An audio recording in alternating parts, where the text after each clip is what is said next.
Assalamualaikum anak-anak. Bagaimana kabarnya hari ini? Semua masih sehat? Masih semangat? Alhamdulillah. Mari kita mulai pelajaran kali ini dengan bacaan basmalah bersama. Bismillahirrahmanirrahim. Baiklah anak-anak, pertemuan kali ini kita akan membahas tentang mata pelajaran Al-Quran Hadis. Untuk materi yang pertama, kita akan membahas tentang Al-Quran Surat Al-Adiyat. Nanti yang akan kita pelajari mulai dari membaca surat Al-Adiyat, terus mengartikan dan memahami isi dari kandungan surat Al-Adiyat. Berikut ini adalah bacaan Al-Quran surat Al-Adiyat. Silakan didengarkan, diresapi, dan nanti bisa ditirukan. Bismillahirrahmanirrahim. والعاديات ضبحا فالموريات قدحا فالمغيرات صبحا فأثرن به نقعا فوسطن به جمعا إن الإنسان لربه لكنود وإنه على ذلك لشهيد وإنه لحب الخير لشديد أفلا يعلم إذا بعثر ما في القبور وحصل ما في الصدور إن ربهم بهم يومئذ لخبير. Itulah bacaan Al-Quran Surat Al-Adiyat. Bisa anak-anak pahami dan bisa anak-anak tiru dari tajwid-tajwidnya, panjang pendeknya, dan huruf-huruf dibaca dengan jelas. Memang sengaja tidak Pak Hafid yang baca supaya bacaannya lebih jelas. Mengenai untuk arti dari Al-Quran Surat Al-Adiyat, bisa anak-anak lihat baik di layar ini maupun di materi yang sudah Bapak share di WA Group. Artinya, demi kuda perang yang berlari kencang terengah-engah dan kuda yang memercikkan bunga api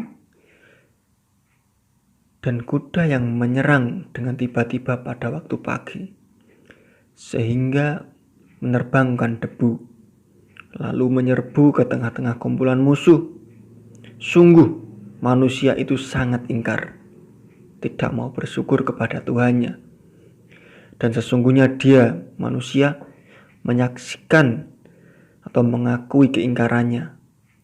Dan sesungguhnya cintanya kepada harta benar-benar berlebihan. Maka tidaklah dia mengetahui apabila apa yang di dalam kubur dikeluarkan dan apa yang tersimpan di dalam dada dilahirkan. Sungguh, Tuhan mereka pada hari itu maha teliti terhadap keadaan mereka. Oke, kita lanjut.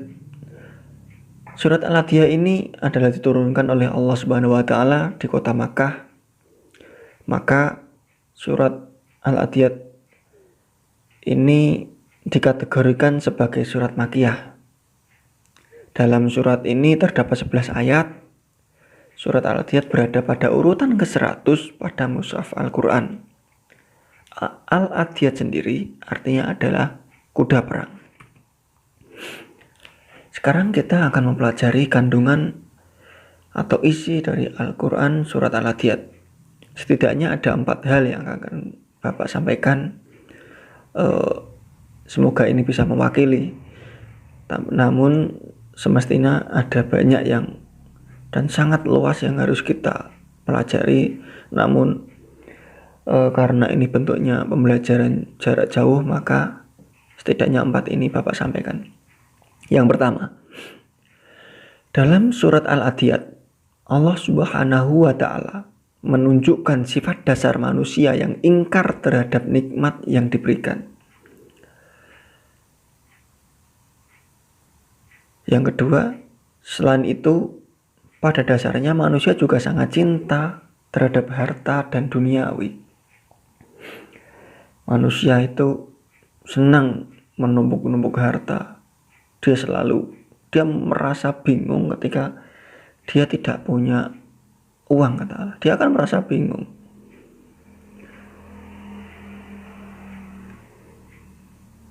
Yang ketiga, karena kufur nikmat dan cinta harta ini pula, seringkali manusia lupa bersyukur, baik secara lisan dengan mengucap alhamdulillah, maupun secara tindakan dengan berbagi.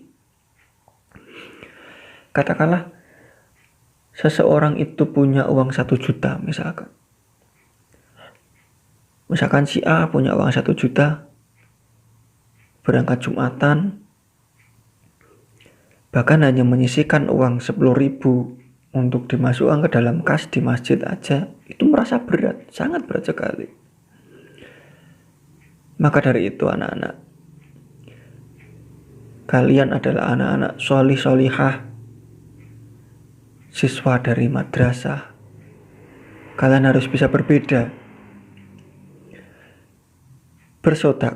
Bersedekah, itu adalah sebagai wujud syukur kita terhadap Allah, bahwa sampai pada saat ini kita masih diberi rezeki. Dengan kita memberikan sedikit harta kita kepada yang berhak, menginfakkan, itu tidak berarti nanti harta kita akan berkurang. Masih ingatkan dulu pernah ada materi, harta yang kita sedekahkan itu besok di akhirat kelak itu akan dikalikan 70 kali lipat. Bayangkan kalau kita bersedekah di dunia ini 100.000 aja, besok di akhirat kita mendapatkan 100.000 kali 70, berarti 7 juta. Namun kita juga tidak bisa hanya berpikir seperti itu. Kalau kita mau bersedekah, ingat syaratnya adalah semua karena Allah. Kita bersedekah ikhlas. Ikhlas adalah tidak mengungkit-ungkit lagi, tidak memikirkan lagi apa yang sudah kita berikan. Itu adalah ikhlas. Atau contohnya lagi, misalkan anak-anak pergi ke sekolah atau pergi ke madrasah, diberi uang saku misalkan 5.000. Tidak usah banyak-banyak, 500 atau 1.000 kita infakkan untuk pembangunan sekolah misalkan. Setiap uang yang kita infakkan itu nantinya akan dibuat untuk membangun madrasah, dan madrasah itu nantinya akan dipakai untuk belajar sampai beberapa tahun ke depan, sampai tahun-tahun depannya lagi. Selama itu juga pahala kita akan mengalir melalui infak yang sudah kita berikan itu. Ringan kan?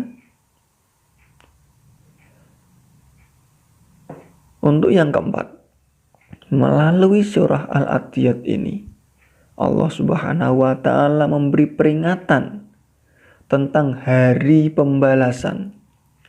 Saat ditampakkan semua apa yang ada di dalam hati manusia, dan Allah Subhanahu wa Ta'ala yang maha teliti akan memberi balasan atas sikap manusia yang kufur nikmat dan cinta harta yang berlebih.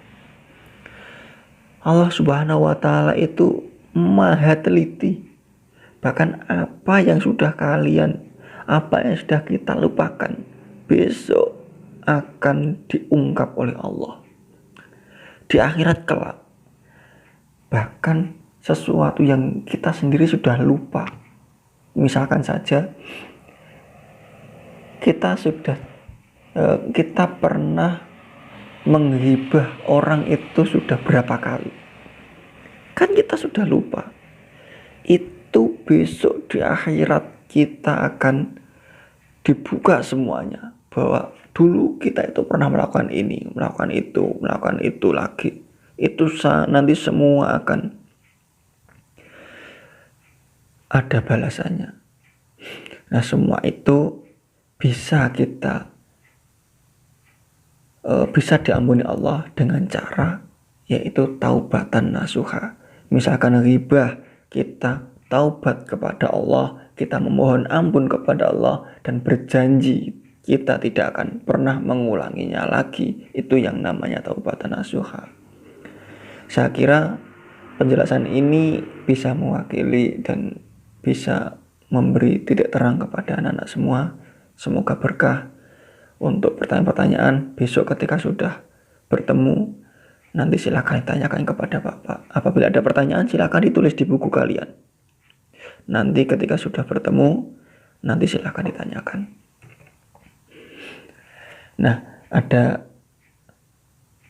hadis untuk kita resapi. Laisal aib liman kana faqiran, bal aib liman kana bahilan. Tidaklah tercela orang yang miskin, tapi tercelalah orang yang kikir.